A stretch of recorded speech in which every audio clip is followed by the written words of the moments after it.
Salut, c'est Cléry. Aujourd'hui, je vais te parler d'un film qui a fait briller les yeux de mes enfants du début à la fin. Pas besoin de budget pharaonique ni d'effets spéciaux à couper le souffle, juste du papier, des ciseaux et une bonne dose d'ingéniosité à faire pâlir MacGyver. Bienvenue dans ma playlist Le Regard de Cléry, l'actu animé autrement. Aujourd'hui, je te parle de Maya, donne-moi un autre titre, le film de Michel Gondry qui est sorti dernièrement au cinéma, qui est la suite de Maya, donne-moi un titre. Ce film utilise la technique du papier découpé et tu verras que c'est une technique très simple que tu peux utiliser toi aussi pour faire des petites animations avec ton enfant. Alors reste bien jusqu'au bout pour tout savoir. Vite, vite, dépêchez-vous. Mais qu'est-ce qui se passe? La suite va bientôt sortir. La suite de quoi? Bah, tu te souviens pas? Mais si, voyons la suite du film où je donnais un titre à mon papa, il a inventé l'histoire. Il va parler de quoi cette fois? Oh, bah il y aura des voyages, des vacances à la mer, une drôle de rivière, des hélicoptères, un serpent, un marteau géant, un château magique, des pompiers, une fée et même des fusées. Et toujours fabriqué en papier car c'est super sérieux. Mais au fait, c'est quoi le titre du film? Maya, donne-moi un autre titre.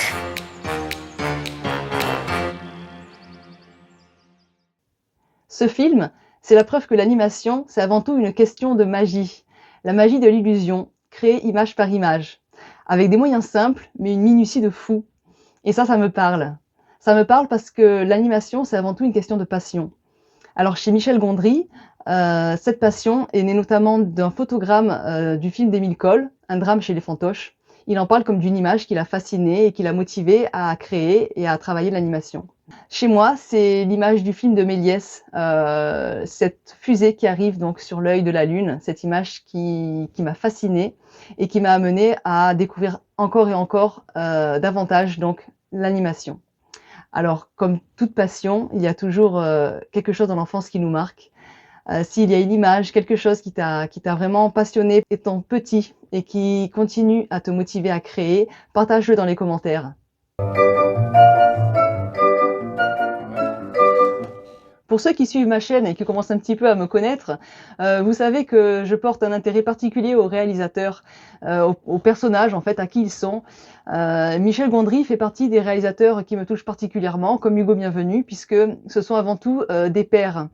Et Maya, donne-moi un titre, Maya, donne-moi un autre titre. Ce sont donc deux films dont le contexte est né en fait de l'éloignement géographique du réalisateur Michel Gondry de par son travail et de sa volonté en fait de maintenir un lien fort avec sa fille.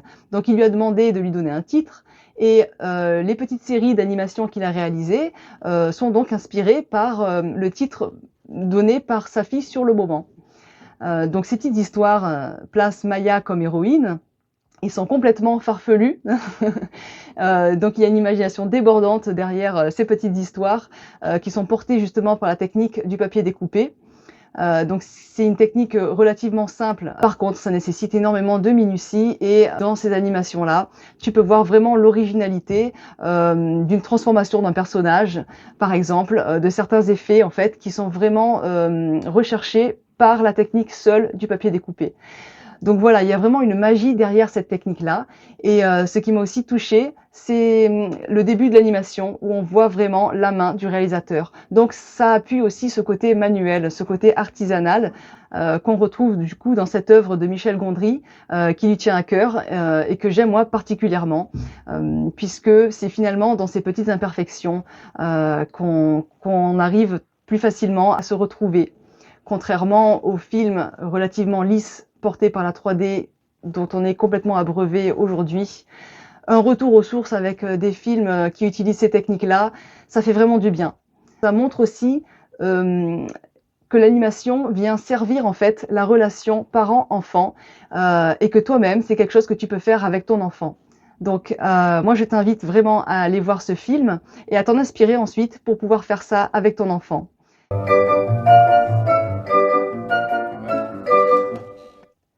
Maya, donne-moi un autre titre. C'est Maya, en fait, qui challenge son papa et qui lui dit « Voilà, je te donne ce titre, invente-moi une histoire, fais-moi rêver. » À toi de proposer ça à ton enfant, mais tu peux aussi inverser le défi en lui disant: «C'est moi qui te donne un titre et toi, tu réalises l'animation». Alors pour cela, c'est très simple. De nos jours, il y a énormément d'applications. Tu peux utiliser par exemple l'application Stop Motion Studio, qui est vraiment très ergonomique et parfaite pour le stop motion. Ton enfant va vraiment facilement le prendre en main. Donc tu l'installes sur ton smartphone et ensuite tu trouves très facilement un petit coin dans la maison. Pas besoin d'avoir un studio, un bout de table suffit. Un support tout simple te permet de fixer ton smartphone et ensuite tu mets en place un éclairage et à partir de là, sur le support, tu as tes papiers que tu viens découper avec ton enfant et réaliser ensemble l'animation image par image. Alors voilà, ici, tu peux voir le dessin que mon garçon a préparé et comment est-ce qu'il anime. Et Sarah, tu vas voir mon film? Oui.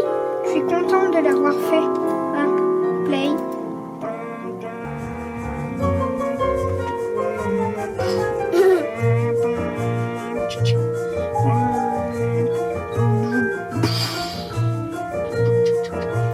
Et il monte 3 marches en même temps. Très intéressant. Et il se loupe. Plouf.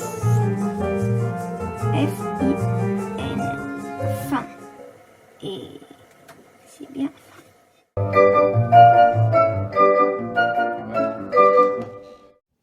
Tu viens de voir l'animation de mon enfant, comment il s'y est pris, toute son ingéniosité autour de l'animation, donc le fait qu'il ait découpé les vagues pour faire apparaître, disparaître le bateau ou le bonhomme, etc. Donc il a fait ça tout seul, il a dessiné tous les éléments tout seul et lui-même a fait sa propre animation sans que je sois là, donc c'était une vraie surprise pour moi. Toi aussi, tu peux faire ça avec ton enfant, tu peux l'encourager à réaliser une animation simplement en papier découpé. Tu vois, il n'y a pas besoin de beaucoup de matériel. C'est pas quelque chose de sophistiqué, de très compliqué. L'application est gratuite. Il faut acheter du papier, des ciseaux, tout ce que tu as à la maison. Éventuellement un support un peu plus sophistiqué et encore tu peux le bidouiller facilement même avec du papier WC, tu peux en faire un. Voilà, donc quelque chose de très simple, ça reste rudimentaire, mais c'est tellement génial pour ton enfant. Ça a énormément de bienfaits. Ça, c'est un espace pour lui, pour s'exprimer. Il exprime en fait son univers. Il va raconter ses histoires. Il va pouvoir travailler sa dextérité. Il développe sa créativité. Il trouve en lui en fait les ressources pour justement trouver toutes ces petites astuces, toute cette ingéniosité autour de l'animation. Et ça, c'est très important parce que c'est comme ça que ça construit son estime de lui et donc ça ancre durablement sa confiance en lui. Et ça, c'est quelque chose qui lui permet ensuite de grandir avec cette confiance-là et cette assurance que sa voix compte également. Puisque je t'encourage ensuite à voir bien évidemment sa vidéo, mais surtout à pointer ce qui t'a plu dans sa vidéo, de manière pragmatique aussi. Il ne s'agit pas de l'encenser en disant « mais oui, c'est magnifique mon fils, tout ce que tu as fait », mais justement au contraire de lui montrer « là j'aime beaucoup ces détails, là je vois que tu as eu l'idée de faire ça, ça, ça, etc. » C'est justement en lui indiquant précisément ce qu'il a fait qui est vraiment intéressant, que tu vas lui montrer que toutes les ressources qu'il a puisées à l'intérieur de lui pour trouver ça, c'est ce qui fait que le résultat est génial. Et ça, c'est ce qui apporte vraiment de la confiance à ton enfant, le regard que lui-même va avoir sur lui en fait et qui ne va plus dépendre du regard des autres. Ça, c'est très important pour grandir sans avoir systématiquement besoin du regard d'autrui.